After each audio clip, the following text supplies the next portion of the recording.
Today's video, we're going to talk about how to transition to new Google campaigns without tanking your existing results on your Google Ads account.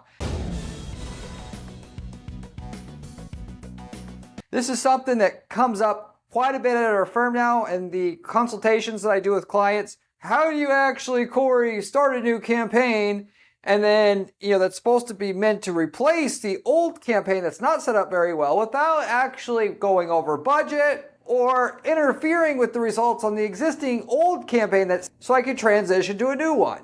There's a very specific process that I've pioneered at our firm in order to do exactly that and avoid those two issues. Short-term bad performance switching over and going over budget. So with that, and this is a very delicate process because if you don't know already or should know already if you run Google Ads system is so touchy. Any change in Google Ads will affect your results. Adjust your budget 20% and it'll affect your results. You can actually pause a keyword, it'll affect your results.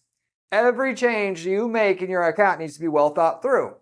But this process that I'm telling you here is a way to basically not even feel the effects of making changes on your account. You won't actually see it in your numbers, and you'll have the upside that you want switching over to the new campaigns. So with that said, I'm going to go over then what these things are in the process of what we go through at our firm to transition, because we're always building out new campaigns to replace our clients' old ones, given that we know the most ideal way to set up campaigns. The client naturally by default doesn't have this, and what we're using on all our client accounts and been doing for a decade plus now, and learned over the decade that we've been in business already, what to specifically do. So with that said, and if you stay to the end of the video, I will give you some different results here on how you could do this the bad way versus the good way, like I'm telling you here, and how much of a difference in results it's actually going to make.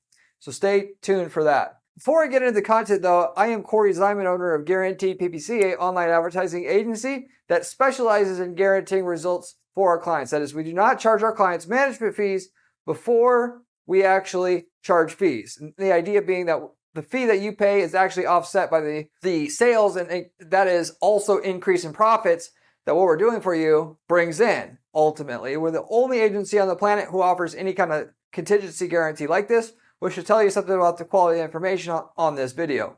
So getting into the content finally here is the 4-step process that I go through on every new campaign I'm going to introduce in a client's account so that I don't get an angry phone call. What the hell is my results? Why are they not the way that they were before? When trying to help them, unplateau the results and where they're stuck at right now, because that's generally where I come in. And the way that we're actually able to do doing this so that we don't get the angry phone calls and that you should be able to do this for yourself so you don't actually see any dip in the results short term, as mentioned, the first step is just to, of course, build out your new freaking campaigns, okay? Build out your new campaigns. If you're running search campaigns, it means running single keyword ad group campaigns. If you're running shopping / PMAX campaigns, sometimes it means running multiple PMAX campaigns if you sell grossly different things, assuming you have an option to do that and your campaign you have now isn't too old. Won't get into that. Or if you're running into like display, YouTube, sub-segmenting campaigns as well there to target different products, different audiences, because with the more granularity you have, the better results you're going to get. And just upgrading your audiences like I talked to you about that you could set up on this channel on different videos on how to get results. Anyway, regardless of what you're replacing, you're going to launch your new campaigns with 10% of the budgets of the old campaigns that you're seeking to replace here. So if you're spending $300 a day on the Google search campaigns, let's say that you're trying to upgrade with new campaigns that are structured better, that have single keyword ad group setups, or doesn't have a monstrosity of different convoluted keywords that are mixed together in a weird fashion. So you would put the new campaigns that are meant to replace those old campaigns eventually. You start them out with only a 30-day budget if your old campaign or campaigns have a $300 a day budget starting out. The reason for this is, A, so you don't go over budget, assuming that's a major issue for you. Some of you guys it is, some of you guys it isn't.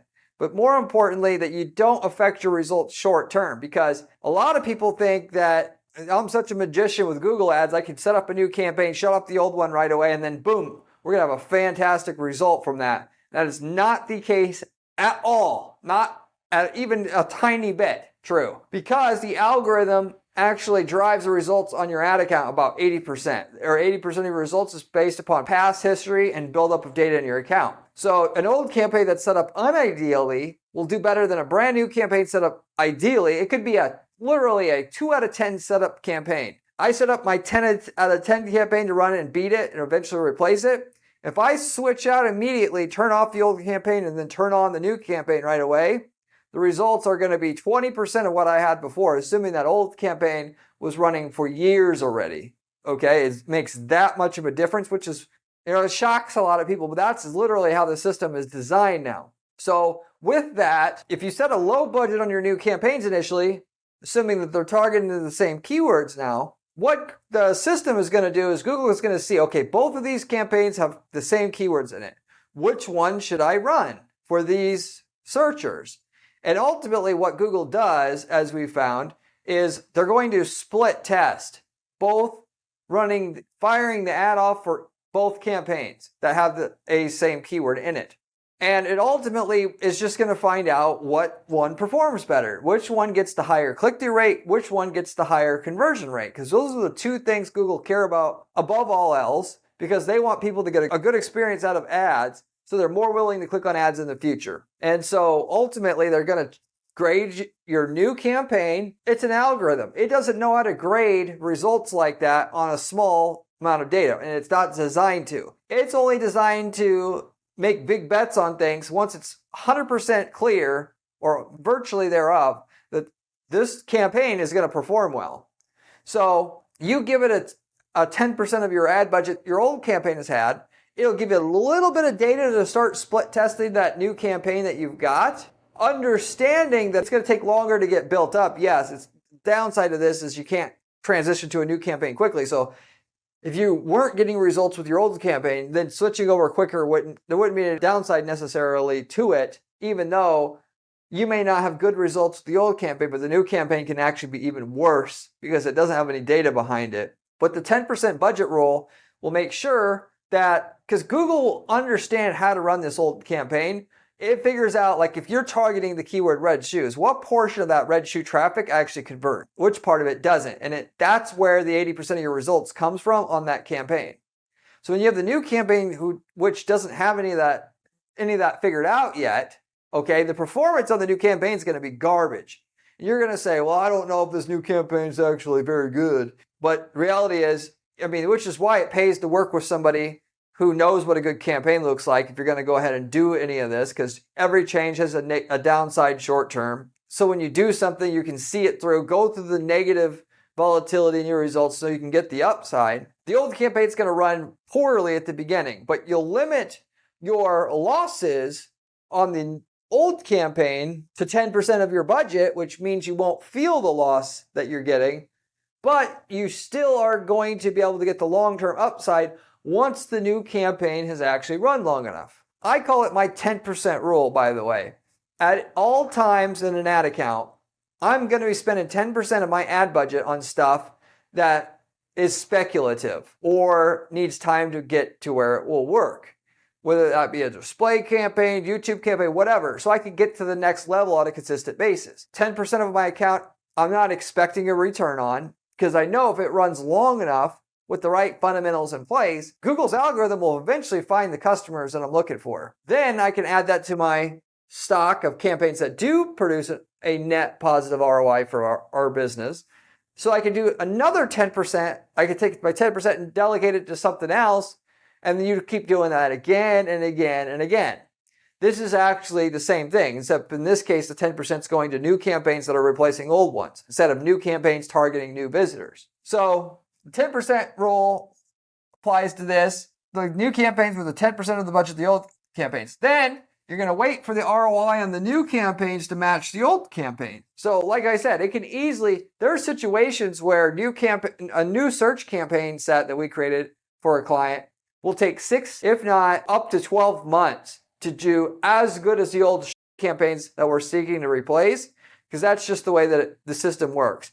If a campaign's been running for 5 years before we got there, we're not going to step up and have our new campaign beat the old one in a month. You can put together a horrible campaign and it will eventually work just through the trial and error and the machine learning system that Google has that figures out what part of whatever it is in there that it can use. So you can't expect to have new campaigns beat old campaigns right away because of this. But if you give it long enough, eventually the data that the old campaign has, the new campaign will pick it up. And then the new campaign, because it's structured better, will actually blow past the results of the old campaign. And then eventually you can weed out the old campaign. But with that said, this is a delicate process. Generally speaking, it's not going to be all at once where you're going to say, oh, today we can shut off the old campaigns. No, because the old campaigns are always going to have some sales it brings in. Now, what you're going to notice is the new campaign's consistently bringing in more sales. The old campaign will bring in a little bit less sales on an ongoing basis because it's cannibalizing the old campaign. But the old campaign will always bring in some sales at some ROI that you need. It's just going to provide less overall volume, whereas the new campaign is going to pick up the volume plus then some.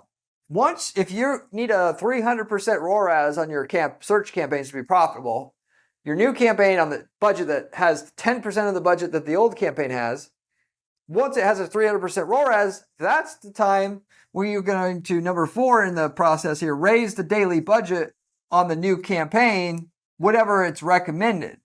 Okay? So the campaign in the campaign status menu, it'll say limited by budget. Once that pops up and your ROAS is as good as the old campaign, both of those things need to be true when they are, then you're going to go ahead and increase the budget, the recommended amount that it's saying that you should increase it. This tool that Google has that recommends a higher budget actually is really smart. It's not just Google trying to take more money from you. I mean, it is, but for the most part, when you raise your budget, it'll get you the additional return at a similar ROI, which is why I don't actually raise the budget generally in any campaign that I'm running until it recommends it, so that I know that the campaign's ready for it and my ROI isn't going to go backwards, because usually we don't have the convenience of running the campaign at a negative ROI while scaling, so to say. With the exception being here, if you're running a PMAX campaign specifically and you're trying to replace the old one, I'm not going to go with the recommended increase in budget on a PMAX campaign, because what Google tends to do is you have a PMAX campaign running, let's say it's spending $150 a day right now. Google will then all of a sudden say you can spend $480 a day, like a ridiculous higher increase in daily budget than what you have now. And if you go ahead and you raise it that amount, the ROI will go down below where it is before it goes back up again. It'll eventually get the ROI back where it needs to be at the higher ad spend, but not after a very long trough of your results going backwards.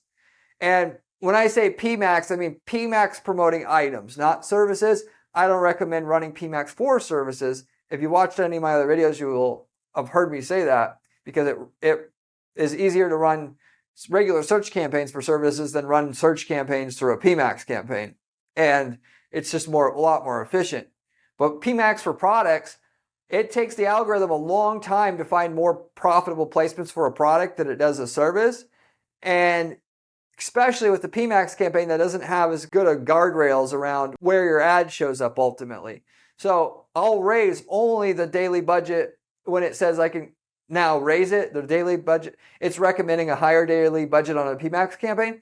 Even if it says I can raise it 300%, I'm only going to raise it 15% because I need to maintain that ROI as I scale. I'll raise it, I'll wait 2, 3, 4 weeks, then I'll raise it another 15%, and then I'll just keep doing it like that. That way I don't see the ROI go backwards, for a while before it catches back up again. So with that said, by the way, if you want some specific advice on or just direct help to set this up the right way, reach out to me and my firm at guaranteedppc.com, and I can actually set up your campaigns, not just the way that will work, but we can guarantee results. That is, we'll guarantee you get such a minimum lift in your profitability. As I mentioned, that is our signature offer at the firm. We also, if we've worked in your niche space before, we can actually sell you the template of the campaign templates that work to sell that product in your space for selling a service. With that, it'll cut out all the time that you need to, and money you need to spend to find out what actually works in your space. Because if we've already done a plumbing campaign before and you're a plumber, it'd be stupid to have to go through and learn everything we figured out over years and spending millions of dollars in ad spend where you can just get it from us and copy paste it into your account. We got people using these templates to start whole other businesses from the side, selling leads, drop shipping, all kinds of stuff, as well as using it just to start a new business that they wanted to start up on the side. If you're interested in any of those templates, let me know. Also, you can reach out to me at guaranteedppc.com about that as well. If you have any questions, by the way, about anything I'm covering you here as well, you can always leave me a comment below.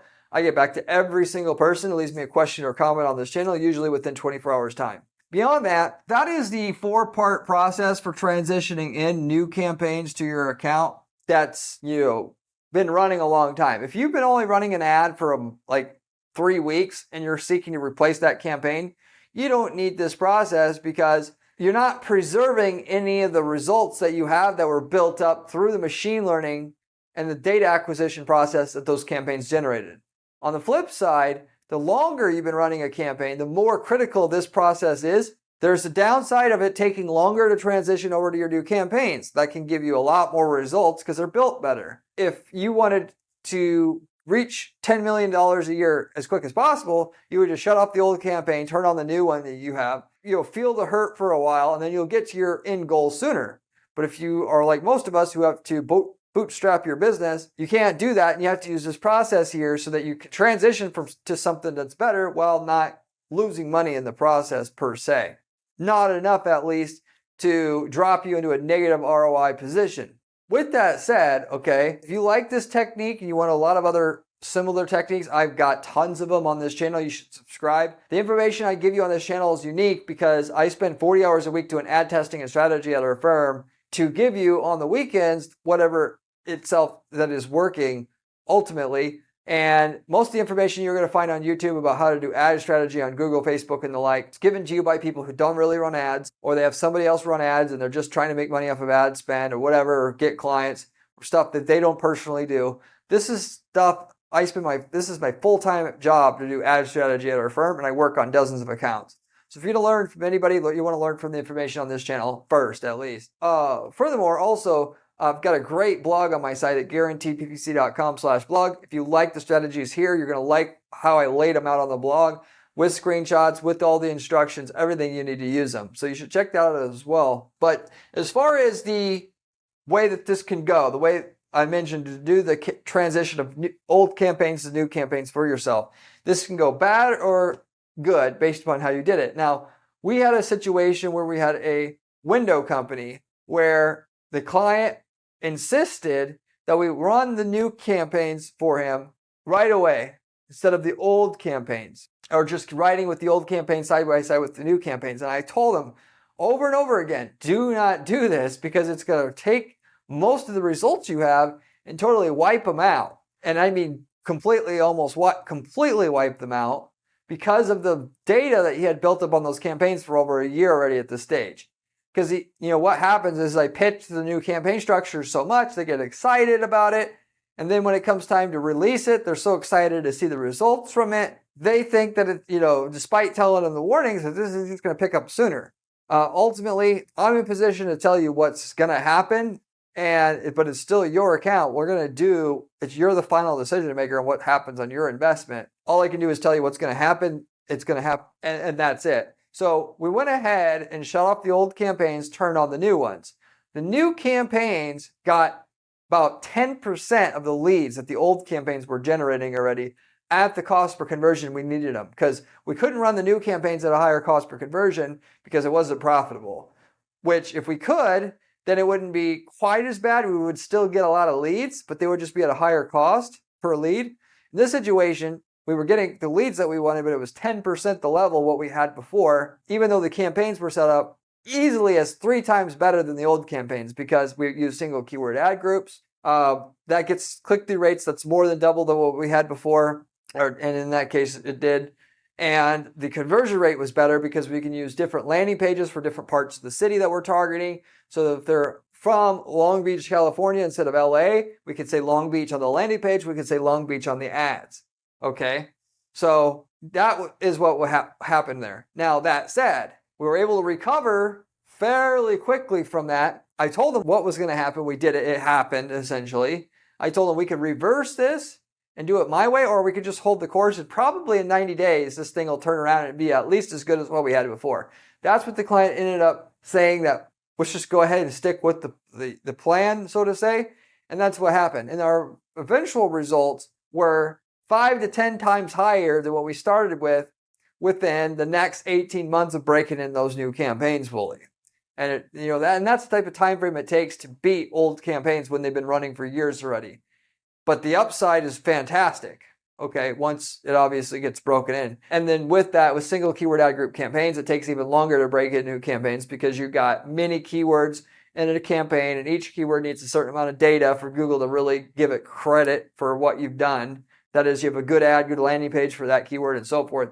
But that gives you a perfect example of why you want to use this process being so key, and not taking results and then take you out completely out of the game of doing business while you're waiting for the big result to happen, so to say. On the flip side, we had a pottery equipment seller who sold, pottery making supplies, the wheels, the tools, all that stuff, basically. We had a campaign set that we've set up to target each product that was highly popular in the store. Search campaigns, instead of having a search campaign where basically all it was doing is targeting people looking for the same stuff but jumbled into one campaign, which I told them that's not very good. Even though it was still getting a ROI for the client because it's been running forever, 3+ years already at that point in time, it's much better to break this out so you have different campaigns for different product categories, and so that you can have also different ads for different keywords using a single keyword ad group strategy, so to say. So with that itself, it took more than 6 months for our new campaigns, even though we were structured much, much better, to even get to a positive ROI on the campaign. I told the client it would be like this in the beginning because your old campaign's been running for years. You cannot expect these new campaigns to catch up right away. So I don't want to be, in other words, building these campaigns out. You trying them for 2 weeks, say they don't work, we wasted all our time here, because what's the point? Didn't say it like that, but I mean, that's the thought anyway. And once we got past the first 6 months, though, it was close to the same ROI as the old campaign. Then it started to beat the ROI 9 to 12 months into the process. And then once we were past the first year already, the results would just continue to be 5 or 10% better a month for the next 12 to 24 months. And it just started to grow, which, by the way, you should expect in that situation, because ultimately Google's system is looking for the ad to show that's going to get the best results. Whatever ad gets the best click-through rate and conversion rate, that's the one they want to show, because they want ads. They want people to click on ads more in the future. So they start showing this ad over our ad and start showing it more, yes, but they also start to realize our ad's better than the competition's ads, so it should show even more. And then therefore, that's why you even build the campaigns out, a better version of your campaigns out, like I described for a product company like that, why you're in it in the first place. Even though you're going to run that campaign at a loss for 6 months, lose probably around 10 grand to get the new campaign structure broken in for the first 6 months. But then, once you're 36 months into the process already, you're making more than 10 grand a month in profit from it. So it's all relative. If you can look at the big picture, it always makes sense. And don't get too hung up on what happened short term. Limit your losses short term with this process, but also realize short-term losses always happen on new campaigns, no matter who you are and what you do. Unless you're selling something with no competition, then you can make money right away. But most of you guys aren't in that position. With that said, if you are not sure what to do, where you're stuck at growing your revenue, I've been doing 30-minute coaching calls with different clients where I go through the entire website with the client, the pricing strategy, all of it, and tell the client, is it the ads that's the problem? Is it something else? Because ultimately, a lot of you guys trying to make your ads work, it's really some other problem in your business that you got to patch up first, then your ads will just naturally work. If you would like that kind of coaching call, reach out to me. I've worked with hundreds of small business owners. I saw what it took to get their sales to grow, and I don't just focus on ads, because I listen to what they're doing in the other parts of their business to help the ad system work, and can offer that to you as well. Reach out to me at guaranteedppc.com if you're interested in that. With that said, I'm going to wrap everything up with that. Thank you very much for watching. I hope it was useful, and I'll see you in the next one. Remember when I said Google search campaigns was important during this video? Well, this video here tells you how to do it.